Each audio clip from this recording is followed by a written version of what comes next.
Never forget who you are. Butterfly, you're a butterfly. Butterfly, wings spread, just let it fly. Butterfly, butterfly. What is life without brightness? Be a light. Tomorrow isn't promised for sure. Hey everyone, welcome back to our channel. Today I thought about doing some questions that new parents should know or that I have experienced. I was curious, so I'm sure y'all are curious. I hope this video is useful for you, and I wish this video was out whenever I had questions myself. Let's get right into the video.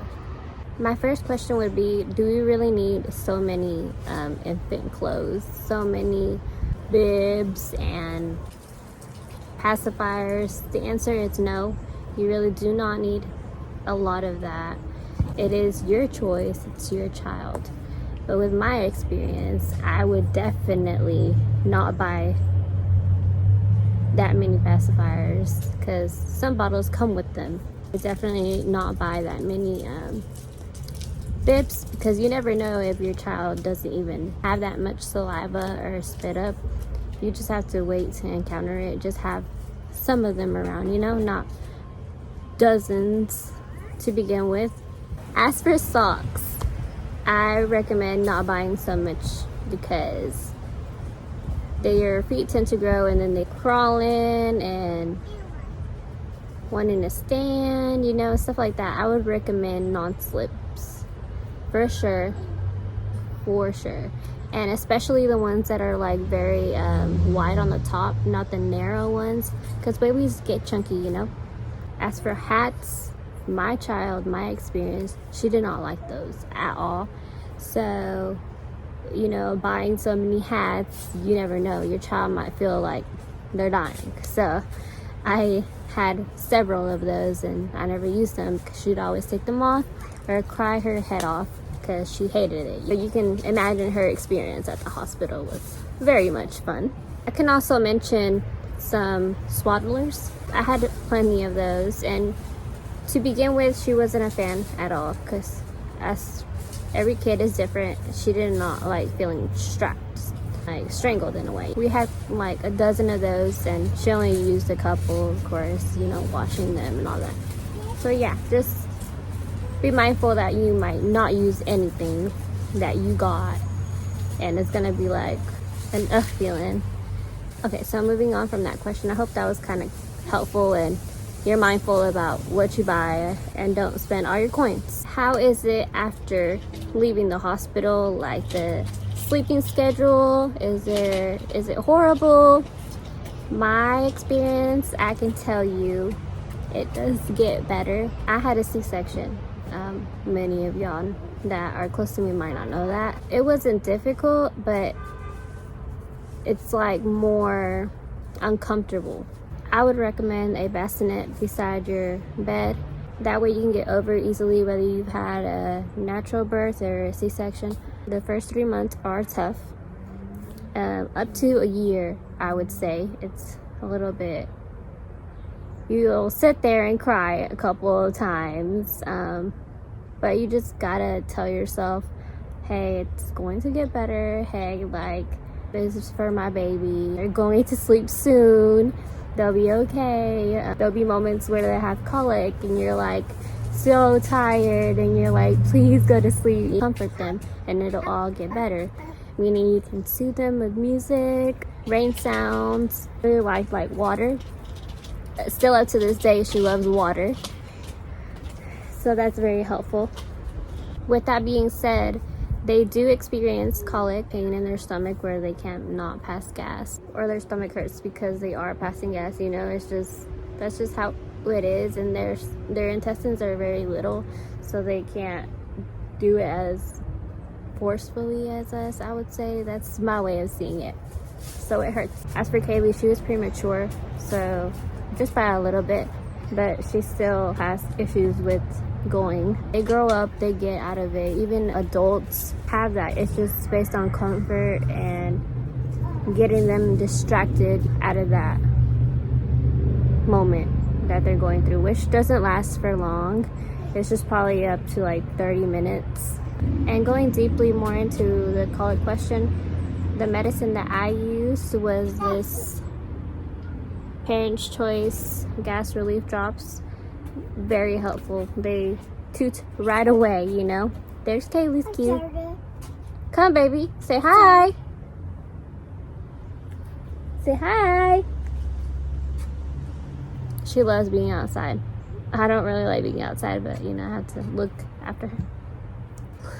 She just does whatever. But she's really careful now. She's 2.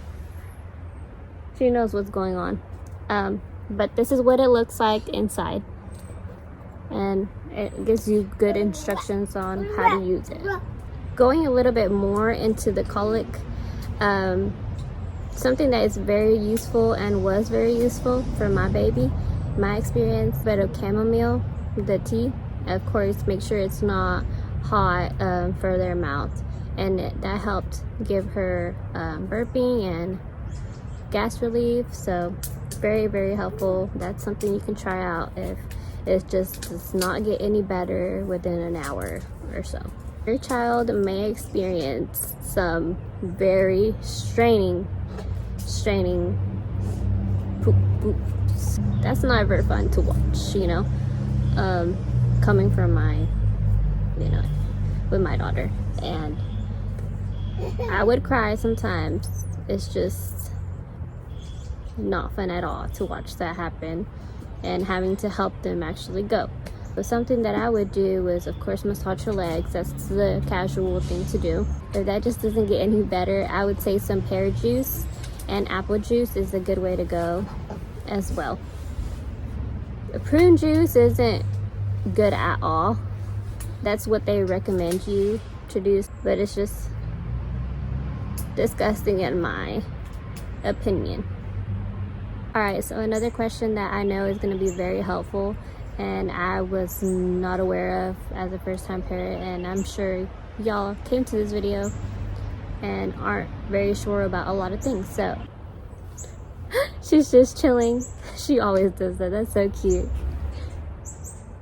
Okay. What? Yeah, just don't put it in your mouth, okay? I'm watching you.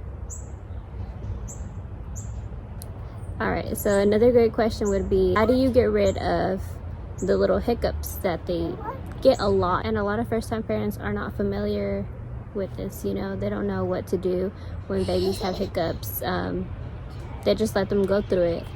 And it looks pretty painful to me from when Kaylee had it, you know? And I didn't like that. So my mom, she's experienced. One day she goes, give her a bottle.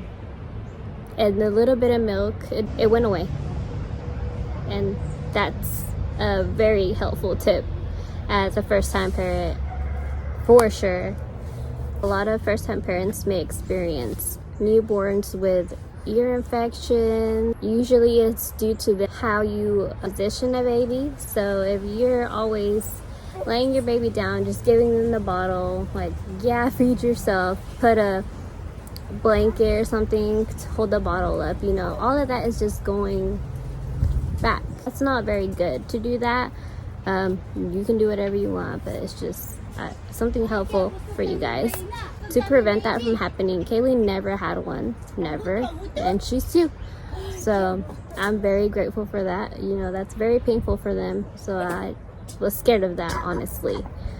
So yeah, the position of how you give your baby a bottle like this or like this, anything that's up sort of in a way, and not just here, put a cover, and that's not a good way to keep that from happening.